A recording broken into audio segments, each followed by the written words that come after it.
আপনি সাবেক নির্বাচক ছিলেন। আপনারা যাদেরকে দিয়ে গেছেন তারা এখন পারফর্ম করছে ওয়ার্ল্ড লেভেলে।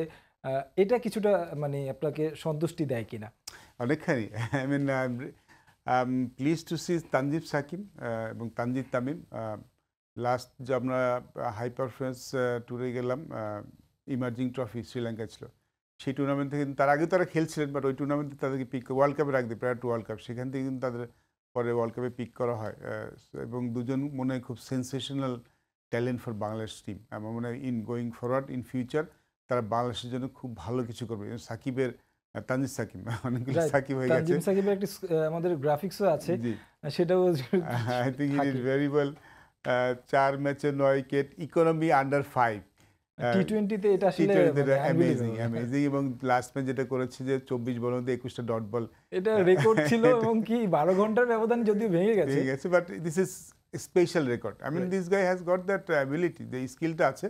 অ্যাটিটিউডটা ফার্স্ট বলারের অ্যাটিটিউড যেমন থাকা দরকার তেমন নিয়েছে এবং তানজিদ তামিম হয়তো বড় রান করছে না এই ওয়ার্ল্ড কাপে। আসলে টপ অর্ডার ব্যাটসম্যানদের সবারই কষ্ট হচ্ছে, বাট আমাদের তামিমও এক খুব এক্সাইটিং ট্যালেন্ট বাংলাদেশ টিমের জন্য। আরও কিছু রিশাদ হোসেন রাইট। ভালো এসেছেন, ভালো করছেন। রিশাদের একটা আমরা হুম। পরিসংখ্যান নিয়েছি তার এই মানে ওয়ার্ল্ড এই কাপে নতুন খেলোয়াড়রা যখন ভালো করে তখন ডেফিনেটলি একটু ভালো স্পেশাল ফিলিং তো কাজ করে নিশ্চিত। অবশ্যই।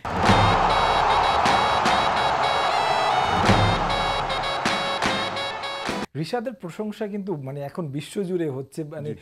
যত সাবেক ক্রিকেটার, কমেন্টেটর সবাই আসলে বলছেন যে বাংলাদেশ থেকে এমন একজন স্পিনার উঠে এসেছে। এইটা আসলে কতটা কঠিন কাজ ছিল রিশাদের মতো মানে লেগ স্পিনারকে বাংলাদেশ দলে নিয়ে আসা, যেখানে আসলে ঘরোয়া ক্রিকেটেও খুব বেশি সুযোগ দেওয়া হয় না। আহ, ভীষণ কঠিন কাজ ছিল ডেফিনেটলি। আমার মনে হয় চান্ডিকা হাথুর সিং একটু ক্রেডিট পেতেই পারেন এখানে। যখন আমরা নির্বাচক হিসেবে কাজ করছিলাম, আমরা যতই চেষ্টা করি 11 তো সবসময় আমরা সিলেক্ট করতে পারি না। আমরা সবসময় রিশাদকে স্টার্টিং থেকেই সবসময় পিক করে, যখন আমাদের বয়সভিত্তিক খেলা নিয়েছি, এই টিমের খেলা হয়েছে নিয়েছি, ফার্স্ট ক্লাস খেলাতে আমরা সবসময় পুশ করতাম।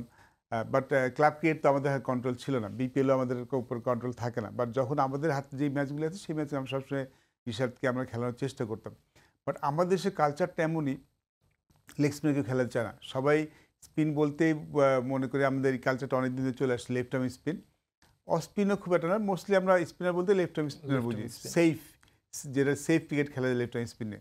বাট লেগ স্পিনার তো আপনাকে একটু ঝুঁকি নিতে হবে। লেগ স্পিনার যে একটা এমন একজন বোলার, তিনি হয়তো আপনাকে একদিন বেশি রান দেবেন, বাট দুদিন হয়তো আপনাকে ম্যাচ জিতে ম্যাচ দেবেন। জিতিয়ে দিবে। সেই ধৈর্যটা কিন্তু আপনাকে থাকতে হবে। লেগ স্পিনারকে কিন্তু তৈরি করতে হয় একটু সাবধানে।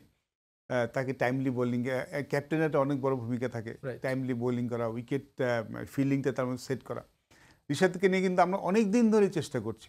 বাট ডেফিনেটলি চান্ডিকা হাথুর সিংয়ের একটা ব্যাপার ছিল যে ও চাচ্ছিল লেগ স্পিনার, ও খেলিয়ে গেছে, সাহসটাও দেখিয়েছে। তার প্রতিদান আমরা একটা পাচ্ছি এখন। আমরা কিন্তু এর আগে অনেকগুলো লেগ স্পিনার পিক করেছি যাদেরকে আসলে খেলানোর সুযোগ সুযোগ দেওয়া হয়নি। দুটি হয়নি, ম্যাচ জি। আমরা নিয়েছি স্কোরে, বাট খেলার সুযোগ পাইনি, আলটিমেটলি হারিয়ে গেছে।